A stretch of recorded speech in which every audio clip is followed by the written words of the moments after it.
Hello everyone, I'm Lieutenant Jessica Campbell and I'm the Army Reserve IRT Program Manager. Today in this Army service-specific breakout session, I'm going to talk about tips, some things that you need to know about funds, and some important things about mission planning to take into consideration. The first topic I'm going to cover is funds. The first thing that we need to talk about is OSD versus unit funds. But before I jump into this, I do need to let you know that I not only manage the Army Reserve IRT applications and packets, I also manage the active duty Army. So there are going to be some differences, and I will discuss the differences as we get to that. Alright, so OSD versus unit funds. What's the difference? When you submit an IRT application, you will provide your own funds. If you're an Army Reserve unit, you will be using your AT funds. So you will be using P&A, or RPA as it's sometimes called, and O&M, Operation and Maintenance Funds. You can request either or both from OSD as well to expand the scope of your training. If you are an active duty Army unit, and are requesting funds from OSD. In your application, you will not request RPA funds. The reason for that being is that all of the soldiers are on active duty orders for the duration of the training, so RPA is not required. You can, however, request O&M funds as well as provide your own from your unit training funds for the year. There are two different types of funds that you can receive from OSD for the IRT program: P&A and O&M. If you are a reserve unit, you can request P&A.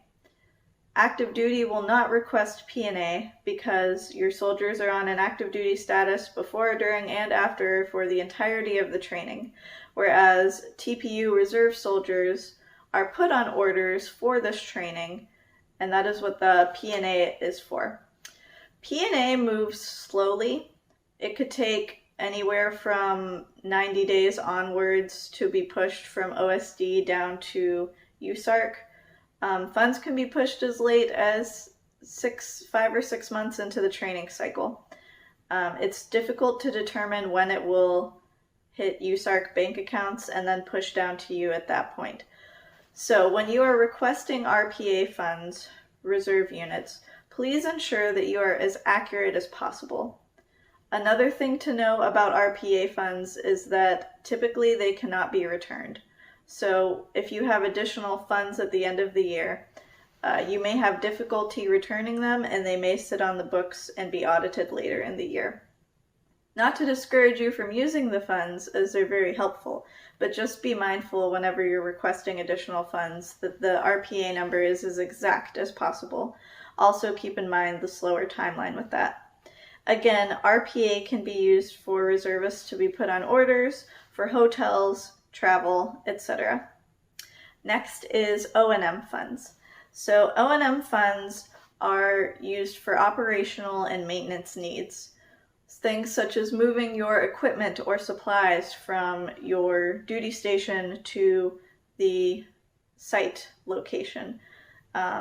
Any additional equipment that is organic to the unit that you may need to bring along, fuel for those things, etc. Now, the community will bring materials and supplies to the project, but there may need to be some meat in the middle, and that's what the O&M funds are for. O&M funds move more quickly, 60 to 90 days, and I can move those funds more quickly down to the unit level. They can also be returned fairly easily. The deadline date for O&M return after mission execution is 15 July, and we try to have absolutely any last bit remaining returned August 15th. So O&M is very helpful. It does take some time. All of the funds are issued as P&A funds first. To turn it to O&M is a process, so also be as accurate as you can with your military application when you're requesting O&M funds, because it does take some time to turn it from P&A into O&M. Requesting funds. How do I request funds? Well, you already have first with your military application. When you apply, you do your estimates based on how many troops you're bringing, what type of environment you think you'll be working in, etc. So you've done your initial assessment. Once you start getting into the planning phase, though, you may realize that if you are supporting additional soldiers or have other requirements come up that you would be able to tack into your training, that you may need additional funds. There is a way to request additional funds, and it is called an out-of-cycle request form. I have that available, but you'll need to communicate with me when you do your planning if you'll need more funds. And also a justification will need to be provided as well. When you request additional funds, it may or may not be able to receive the full amount requested just based on how much funds are left for the program. This is especially important during times such as continuing resolution to keep in mind. All right, so this is my personal shout out. There is a monthly reporting requirement to OSD called a status of funds. I need to request the status of funds as far as your RPA is concerned for reserve units. And for active duty units, I need to know the status of your O&M funds to either distribute or return, and to keep track of your expenditure as the year goes on, so I can keep a benchmark of how well we're executing for the year. Next slide, please. All right. The moment we are all here for, mission execution. So there are several things to keep in mind when executing an IRT mission. One of the first things are the dates of your planning meetings. We'll get to planning meetings in a moment, but do know that those dates are important, and that once you work with your community partner to determine your planning dates, there should be 3. I'll need to know that so that I can cross-talk that with program managers. We have several IRT missions going on this year, and we need to make sure that a program manager is present in one way, shape, or form, and also that the dates don't conflict with other services that may be participating in your IRT as well. The second point is try to limit your use of acronyms. Most of the time, the community partners that we work with don't have a military background, so using words like CONOP or SOP or IPM or FPM, acronyms that we use every day, they won't have any idea what you're talking about. So please, whenever you're working with a community partner or even in a joint capacity, try to limit your amount of acronyms, because across the joint services, no acronym is the same, rarely. So just one good thing to keep in mind whenever you're working with a community partner or another service member. All right. The next topic I'd like to talk about is leading a mission versus supporting a mission.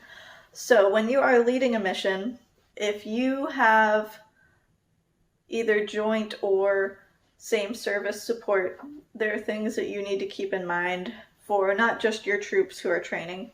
You need to keep in mind the other troops that are training with you as well. Some things that you'll need to take into consideration are bed down. How are you going to where is everybody going to sleep? Mass feeding. How are you going to feed everybody? And the lead service unit will appoint a mission OIC, or officer in charge. So this mission officer in charge will be the liaison between the community, the unit that is training, and if there are any other services also training with that lead unit, they'll be the conduit between them as well.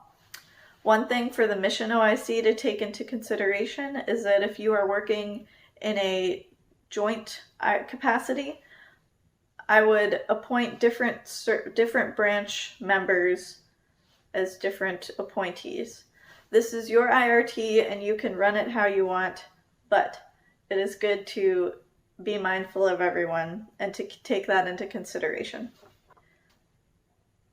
When you are supporting an IRT, it's helpful to help the lead participant in that IRT. Be an active participant, be helpful during training and planning. Anything that you can bring to the table, please do. This is a team effort and everyone's help is appreciative. The lead can't do it all by themselves. All right, planning meetings. So there are 3 different planning meetings that you should conduct before you exercise your mission: initial, mid, and final planning meeting. Some considerations may need to be taken into effect due to COVID. Typically, these planning meetings are in person with the community. You can conduct pre-site surveys before your initial planning meeting. That is totally up to you. But if you're not able to until your initial planning meeting, that's workable as well also. With COVID in mind, things may be different as far as training goes this year. Typically, all planning meetings are conducted on site. This may be possible as long as standard COVID precautions are taking place. I will have information on COVID mitigation to you. Always remember to keep in mind the SecDef guidance when it comes to COVID mitigation. If you are running a medical IRT and you are using medical equipment from the IRT warehouse, that's not disposable Class 8, that's IRT equipment such as dental chairs, optical equipment, etc. Your mid-planning meeting should be at Grissom Air Base, where you can take a look at the equipment that you will be using. We've expanded the warehouse amount some this past year, and we are getting some new equipment in, and we're working on ways to make it more tactical when it comes to moving the equipment. So that's pretty exciting. If you are using the equipment, your mid-planning meeting again will be at Grissom Air Base. And then your final planning meeting, this is when you should be wrapping up any loose ends. It should be probably about 60 days before mission execution within that window. Any last minute stuff that you need to work out with the community, you'll do so then before mission execution. Again, going back to the dates for that, you will need to work with the community partner to get your initial and final planning dates set as soon as you can, and to notify the program manager so that we can make sure that there aren't any interferences between program managers, service branches, etc. for those planning dates and times. All right, working with the community. Working with the community partners is a very unique experience. My 2 biggest tips for working with the community partner is to be tactful and tactical. Tactful in the way that you communicate and speak with them. Again, limit your use of acronyms. Be as welcoming and open with them as you possibly can. A lot of our community partners may not be as stringent on timeline as we are. They may not be as hard charging as we are, but they are all certainly very enthusiastic to work with you and very excited to have you in the community. So just be tactful and tactical. Have considerations whenever you go into there, cultural considerations, etc. You know, be a good neighbor and be as opening and welcome to the community partner as you can. If you have any issues at all, don't hesitate to contact me. I am here to be a liaison and an advocate for you to ensure that you get the training that you need and that everything that you do is good for your soldiers and good for the mission. So, with that, I will be now taking your questions and any other comments that you may have in the Zoom chat. Also, I have my email and cell phone number posted in the next slide here. So if you could please get that to me. If you have any questions that aren't answered in this breakout session or at any point during this, please feel free to contact me at any time. I'm here for you. I'm here to make this a successful year with training. Thank you.